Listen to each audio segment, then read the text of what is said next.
Hey guys! I can't express how glad I am that Rebel Wolves posted the concept art of one of the characters. We had a guessing game, and no, it wasn't Coen, who I planned to analyze, it was Ambrus. However, because of Coen, I was prancing like a happy elephant. When I do my research, it happens that one character reveals the secrets of another. So stay tuned if you want to learn more about Coen and about what I found. Finally, I can do what I do best, search for the clues and predict what kind of influence they place upon the protagonist. So today we will talk about the looks and details because every little thing spins its own story by the rules of concept art. Ambrus's body and armor are like a map of his personality and journey in the world before and after he met Francis. As you remember, concept art is made by combining several references together. Many create one through multiple impacts.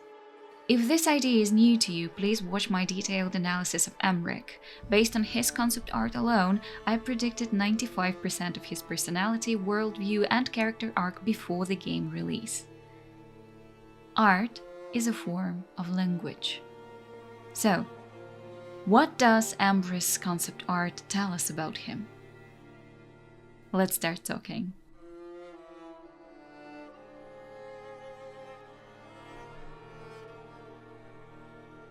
The Blood of Dawnwalker toys with religion a lot. The game heavily incorporates themes of faith, sin, and atonement. I spoke about it when we were discussing Easter eggs in the cinematic trailer. By the way, if you haven't seen my analysis of that, you miss a lot of hidden philosophy in the game. Check out this video next if you haven't already. Well, I think Ambrus' death was unnatural, or a better word here is forced. Here's why. Let's zoom in on his face. Ambrus's concept art reveals that the skin around his mouth, chin, and the lower part of his right cheek is burned terribly. The skin is somewhat waxy and discolored after it has healed. His scars likely have a deeper meaning tied to punishment, sacrifice, or forced purification. It might hint at the cause of his death, which helps us reveal his first archetype. Typically, to create a layered character, we need a narrative complexity of 3 archetypes tied together, and in this video we will predict all of them based on Ambrus's look. Knowing a thing or two about medieval trials, where people must prove they're innocent, my first thought was, someone must have fed him burning coals. Why coals? Well, coals in scripture have to do with the cleansing of sin. The priest had to put burning coals on the altar to make atonement. Moreover, God's cleansing, forgiveness, and healing come out of ultimate sacrifice, often represented in the coal from the altar. Out of pain and death comes resurrection and restoration. 4 of the nearly 20 salvation motives in the scriptures are presented in the burning coals. If Ambrus was accused of something, perhaps heresy, witchcraft, or being tainted by darkness, his punishment could have been an ordeal by fire. The act of forcing him to consume burning coals could be a trial meant to expose guilt or innocence, much like trial by fire in medieval Christianity. If he was innocent, divine intervention should have spared him. If not, he was meant to suffer and die. But since he did survive, in a way, his transformation into a vampire flips the intended meaning of the ritual. Instead of dying purified, he rises from suffering into an impure existence. Also, there is an interesting detail. The Latin name, Ambrosius, is the origin of the Hungarian and Romanian first name Ambrus. And also, Ambrosius can hint at the ancient Greek word, which also means immortal or divine. His name, meaning both of these things simultaneously, could then be a cruel joke, as he was denied the divine peace of death and forced to live with the consequences of his failed atonement. In the Pearson archetype system, the child, or the second name, the innocent, represents purity, trust, and the desire for safety and belonging. If Ambrus truly was innocent when he was punished, his wounds would serve as a permanent reminder of betrayal by his faith, his people, or even by fate itself. That would force his transformation, therefore his core motivation would be one of either. Seeking justice, perhaps he still clings to this belief of his innocence, hoping to prove he was wrongly punished. This would make him tragic, a vampire who still wishes to be human in some way. Vengeance. If he believes his suffering was undeserved, he could be driven by rage and revenge, targeting those responsible or a religious institution in general. This would make him the embodiment of the fallen angel, a figure once pure, now corrupted by injustice. Knowing that Rebel Wolf said about Ambrus that he is more than ready to settle the score with the world and all who spurned him, I think he is seeking vengeance more than justice, and his trauma defines his arc. This highlights his second archetype, the outlaw, or, there's another name, the rebel. One of the most significant visual symbols of the rebel archetype is the unnatural look, or scars. His burns aren't just a random design choice, they are narrative scars. If his suffering is tied to religious themes, his journey as a vampire might be a direct rebellion against the system that tried to purge him. Ultimately, his name, his wounds, and his existence as a vampire make him a walking contradiction, punished for sin yet unable to die, and immortal whose life was stolen from him. That internal conflict could make him one of the most compelling characters in the game.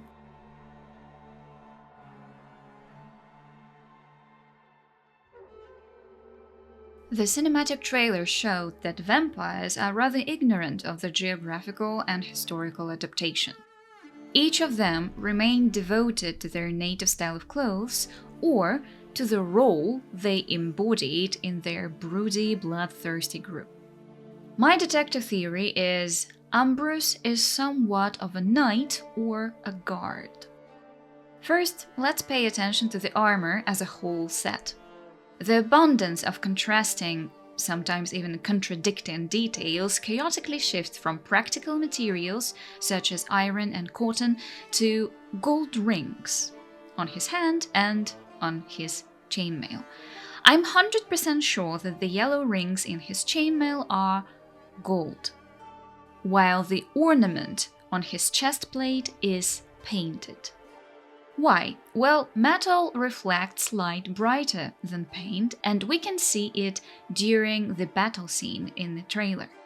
Also, here and here, we can see glimpses of metallic reflection, while there is absolutely nothing shiny between them. Okay, now coming back to gold details. Some of you might suggest that the male rings are copper, as it was a more common material.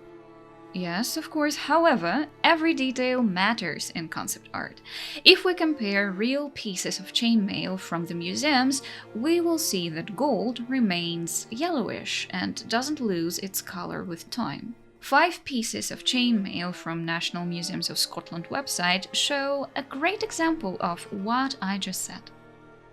And here are some pictures from museums that compare rich and simple armor pieces in comparison with gold copper rings turned green. When left in the open, copper undergoes a natural chemical reaction called oxidation, where it reacts with oxygen and moisture in the air to form a green layer. Ambrus wears gold, and there's a reason for that, but we will talk about it in the next chapter. For now, let's put all the references together to identify the timeline for the beginning of Ambrus's immortal life. He wears a variation of Schomburg armor. It is a style of armor from North Italy that was popular from late 14th century. Due to new military developments during that time, it was a transitional style between chainmail and full plate armor. Early armor was still designed to be worn with full chainmail, while the breastplate was small and simple. This is exactly what we see in the picture, which helps us confirm that we are looking for a date in the early 14th century or late 14th century, quite close to the moment when Coen runs into the vampires in the ruined church. During the 14th century, we might see bracers made of plates combined with some mail elements. The arms, shoulders, and legs were protected by pieces of plate armor that moved with the body and provided hard protection over chainmail. This angular collar looks a lot like the elements we see in the Ambrus's chainmail. So this armor was assembled and restored using individual elements discovered in the Venetian fortress ruins. Knowing all that, we can deduce that Ambrus was turned into a vampire between late 13th and early 14th centuries. Moreover, his vampire teeth are dramatically smaller than Brance's or any other member of the vampire gang, which only solidifies my guess that he is the youngest in the vampire clan.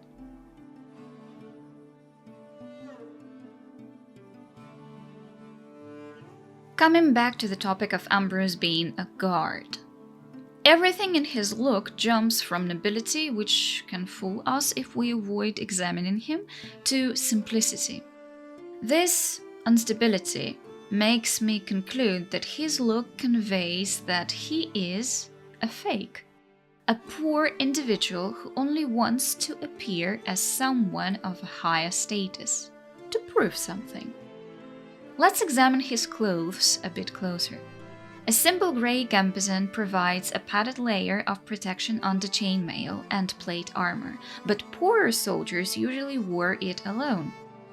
What confused me straight away is that there are too many simple details of a commoner, such some leather threads wrapped around his waist chaotically to hold a small bag, maybe, I don't know, for some small objects, ammunition, whatever. And it's so alien to the rest of his look that you can see it straight away. And the bag is simple as well. Two plain leather straps on his back just hold half of his chest plate. There is nothing special about it. It's really simple and mundane. And he's a vampire, he doesn't really need it for protection, which means it's there either for a boasting look or for ceremonial devotion. Now have a look at this particular reference. It's an engraved Italian parade breastplate. It is a real piece of ceremonial armor. Today, the Swiss Guard at the Vatican wear the same uniforms their predecessors wore when the original Swiss Guards took on the duties of protecting the Pontiff and the Holy See. Their uniforms signify the enduring nature of God's Church and the permanence of their own commitment to the faith. And here's what humors me a lot. Brances, the leader of the vampire gang, is of Roman origin.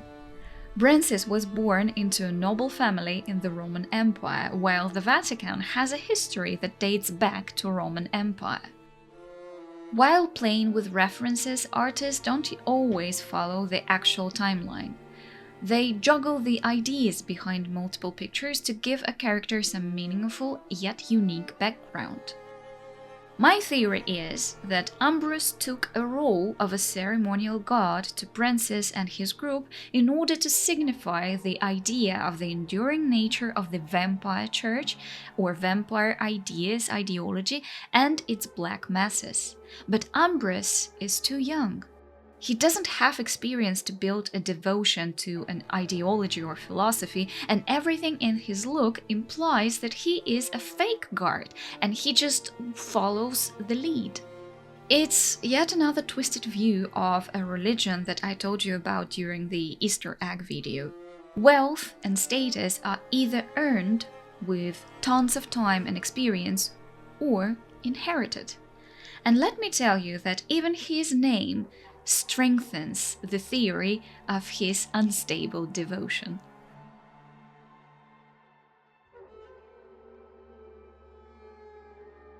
If we break down Ambrus's name and how it ties into the Blood of Dawnwalker, it's clear that it's not just a random choice.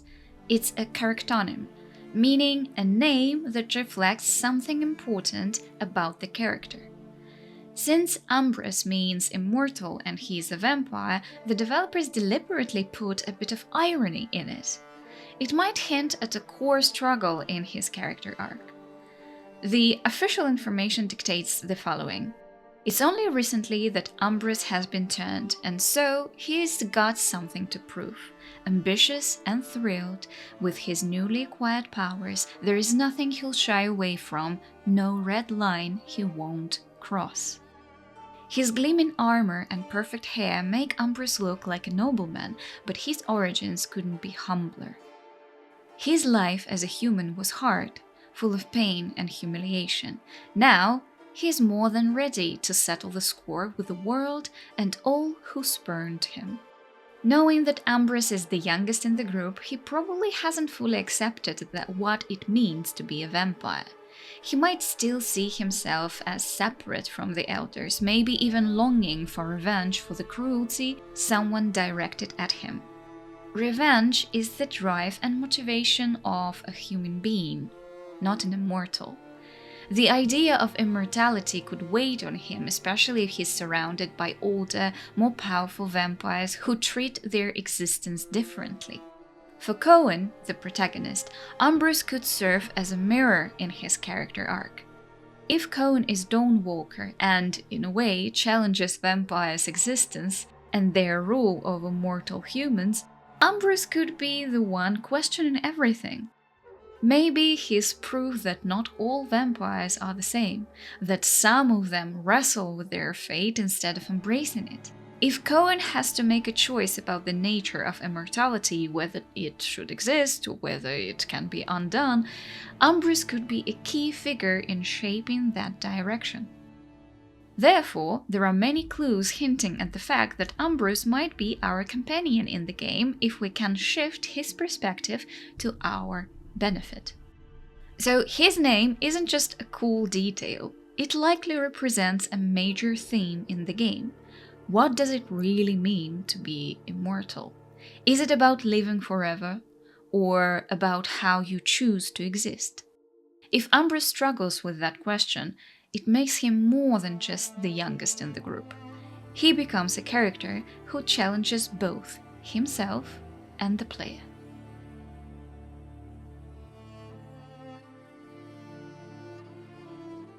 We are at the final step of the analysis. Please like and share this video to support my work on this channel. If you had fun exploring Dawnwalker lore and general narrative tricks, subscribe for any updates about this promising game and its characters. Well, based on everything we have uncovered, it looks like Ambrus is finally in control.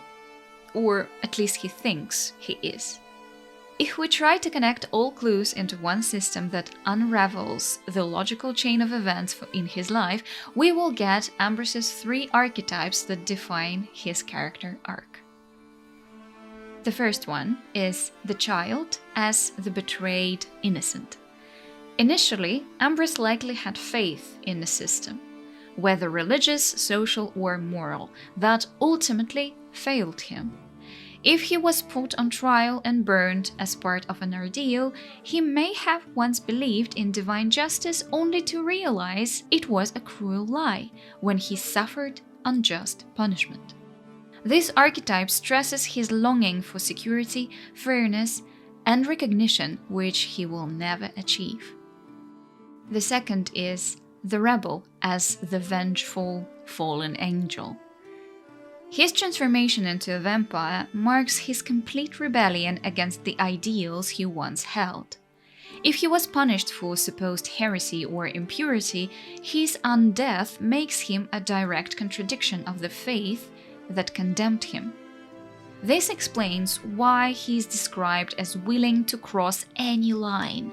He has embraced what he was accused of being and wants retribution against the world that wronged him. The third is the Wanderer as the fake knight. His uncertain social status, his mismatched armor, and his need to prove himself suggest that he is searching for meaning, identity, and legitimacy. He is desperate to belong, but his fake golden crest in his chest armor and noble appearance are a facade. He is pretending to be something greater than he is, trying to carve out a place in a world that has never truly accepted him. Together, these three archetypes create a complex character: a former believer who was betrayed, a vengeful rebel striking back, and a lost spirit still seeking purpose or belonging. Alright guys, let's start the discussion. I deliberately said nothing about the symbols on Ambrus's armor. I'm still working on a theory whether it's a two-headed griffin or a dragon, because it's definitely not an eagle. At least I don't see an eagle or any bird.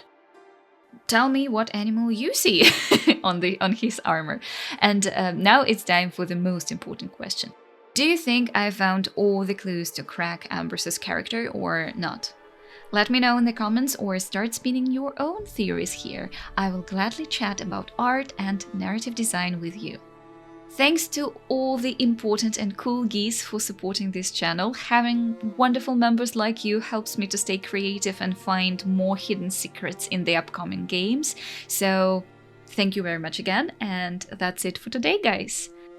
Have fun, play video games, and I'll see you in my next video. Bye!